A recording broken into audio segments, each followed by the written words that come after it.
Nos últimos dias foi possível observar a Nasdaq e S&P, assim como boa parte dos mercados de risco mundial, construindo movimentações de alta, dia após dia.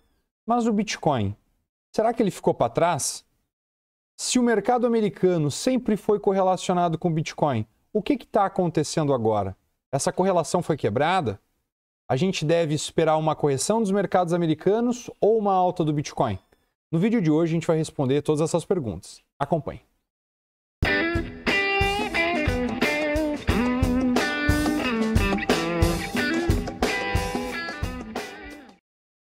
Olá a todos os amigos que estão chegando agora, sejam muito bem-vindos. Meu nome é Leandro Sander, para quem ainda não me conhece, faço parte da PowerInc, assim como o Gustavo. E o nosso objetivo aqui no YouTube é trazer vídeos diários para você com insights, orientações a respeito de preços, tanto na compra quanto na venda, algumas táticas operacionais e também um pouco da nossa análise. O que a gente espera para o deslocamento de preços? Bem, hoje eu vou estar falando contigo a respeito do deslocamento de preços atual do Bitcoin, quais são algumas zonas que a gente acredita que são muito relevantes e também o como os índices americanos estão correlacionados com o Bitcoin. Se a gente deve esperar uma correção nos índices americanos ou uma alta no Bitcoin. Mas antes disso, eu quero te solicitar aquela ajuda, o pequeno gesto que muda tudo. Deixa teu like, compartilha com algum amigo e também deixa teu comentário aqui embaixo. Lembrando, isso nos incentiva muito a continuar nosso trabalho aqui no YouTube. Vamos lá. Bem, primeira coisa, o gráfico do Bitcoin está na tela, a gente já vê uma correção mais arrastada há algum tempo. Para quem já acompanha nossos estudos, eu vou inclusive deixar eles linkados aqui embaixo, na descrição desse vídeo, sobre uma correção a partir do dia 11. A gente já esperava uma correção, sendo ela um pouco mais lateral, inclusive, e a gente tem bastante potencial de estar construindo uma grande movimentação de reversão para buscar níveis muito altos. Só que para a gente conseguir subir, muitas vezes o preço e o mercado tendem a recuar para voltar para um nível em que compradores têm interesse em comprar. Então, a gente ainda não está, na minha opinião, nesses níveis, mas a gente está muito próximo de começar a testar eles. Então, essa tela que está marcada aqui, se eu fosse tu, eu tiraria um print e ficava muito atento, porque aqui tem níveis muito valiosos e poderosos. Sejam esses logo aqui na sequência, nos 23.888, seja na faixa dos 23.000, 22.860, ou até mesmo naquele gap da CME, que nós fomos um dos primeiros a comentar no YouTube, no TradingView. Ninguém estava dando bola para aquele gap e a gente falou, e eu vou estar mostrando ele de novo para vocês. Esse aqui, pessoal, é o famoso gap da CME.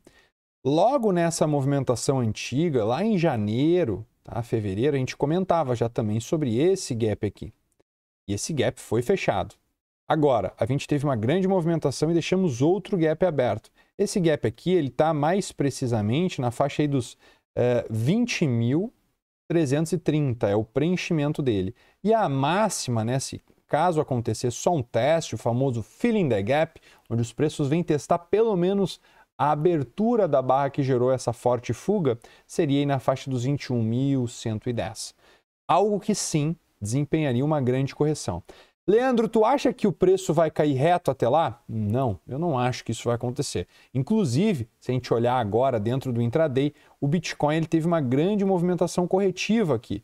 E eu ainda espero que o preço ele pelo menos volte, teste toda essa região aqui de fundo, para daí sim dar continuidade a seu movimento. Então assim, é possível que a gente venha fazer novos movimentos corretivos? Na minha opinião, sim, é bem possível, só que eu não acho que vai ser aquela paura toda, né? Aquele movimento muito frenético de baixa. A não ser que, fique atento a essa informação. Você está vendo agora o gráfico diário. O que esse gráfico nos mostra, Leandro? A não ser o compilado do deslocamento de preços a cada dia, eu vou mostrar para vocês o seguinte, eu vou até apagar os desenhos para que fique mais fácil. Vocês estão vendo que aqui eu tenho movimentos verdes, né? As barras elas tiveram tanta força compradora que deixaram esses gaps. Os gaps são uma demonstração de força e basicamente ineficiência da parte vendedora nessas zonas. Então é comum que quando o mercado está muito forte, ele deixa essas ineficiências. Ou seja, ele sobe sem nem dar tempo para o vendedor pensar em vender. E quem quer comprar começa a pagar cada vez mais alto. E por isso ele gera essas lacunas aqui na tela. Essas lacunas são muito importantes e a gente tinha, sim, uma demonstração de força há bastante tempo nessa barra aqui mais alta. E ela foi preenchida ontem.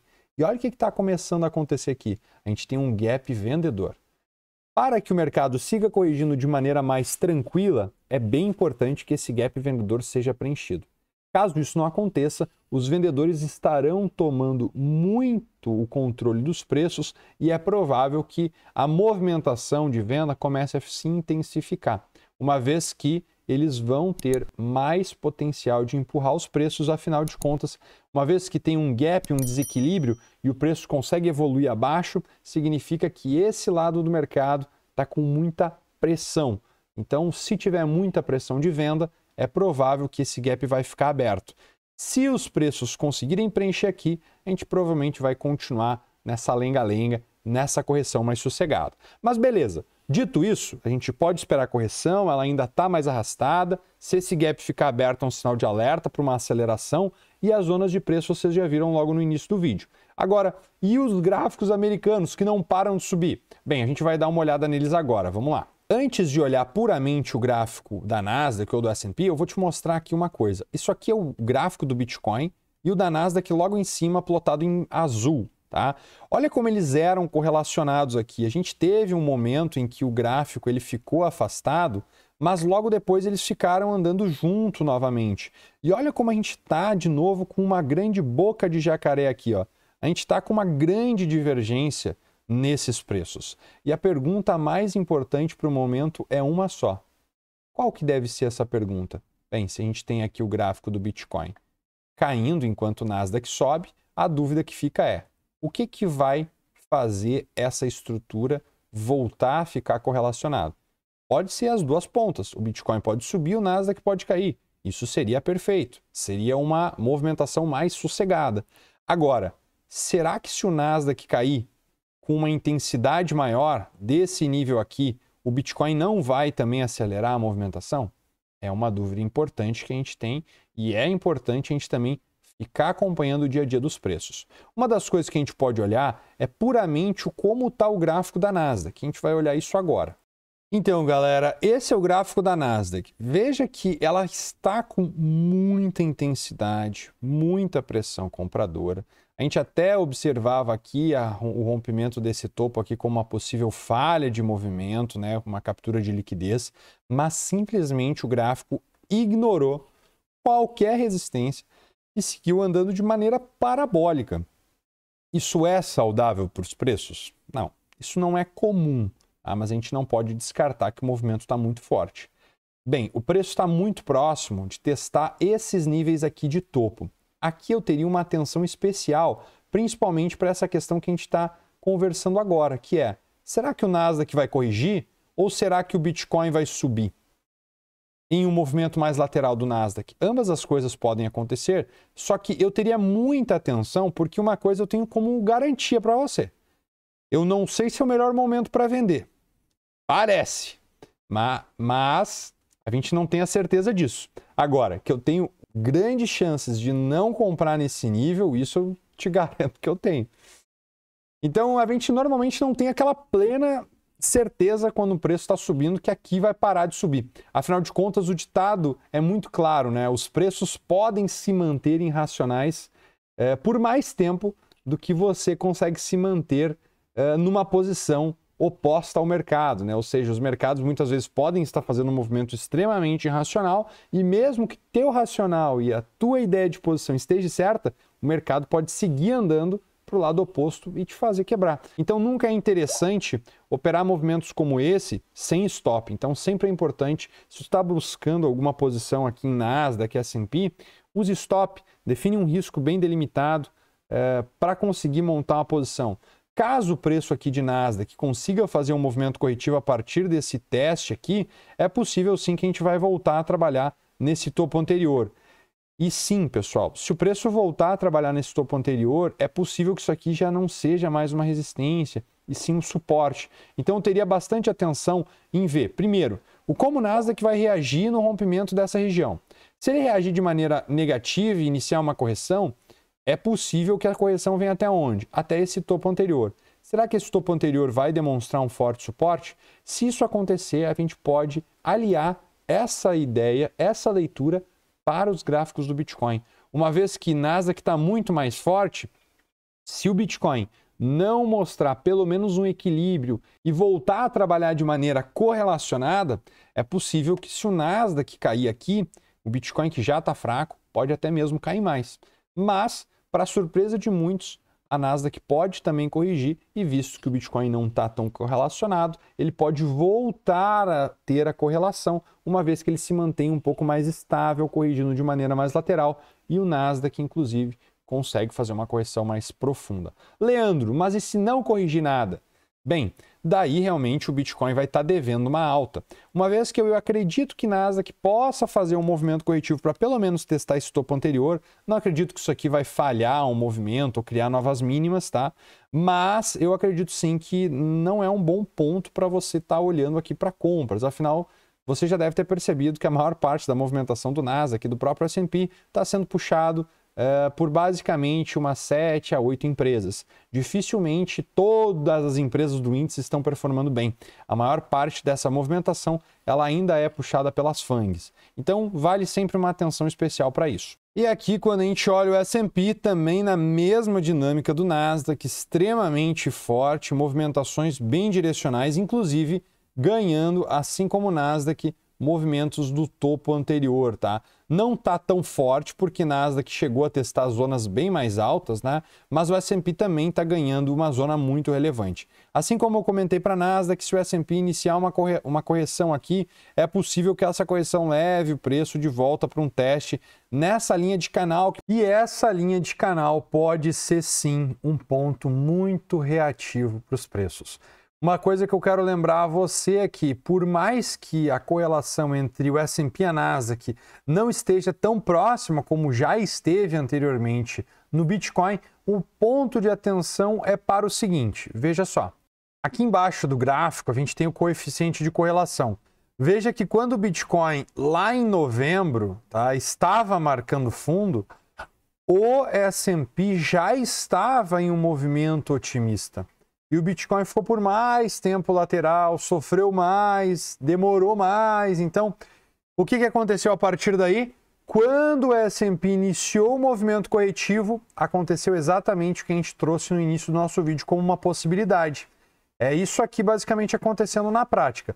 Olha só, esse aqui é o gráfico correlacionado do Bitcoin com os candles e aí o S&P em cima, beleza? Olha só, o que pode acontecer? Essa correlação voltar uma vez que o S&P inicia um processo corretivo e o Bitcoin, que já está em zonas relevantes, talvez consiga retomar esse movimento de alta, fazendo com que os dois gráficos se encontrem para uma decisão, seja mais otimista e aí a continuidade do movimento, os preços voltando a subir, ou até mesmo para o movimento corretivo, o que eu acredito que não seja o caso, até porque quando a gente está olhando agora o gráfico do S&P, ele está bem forte.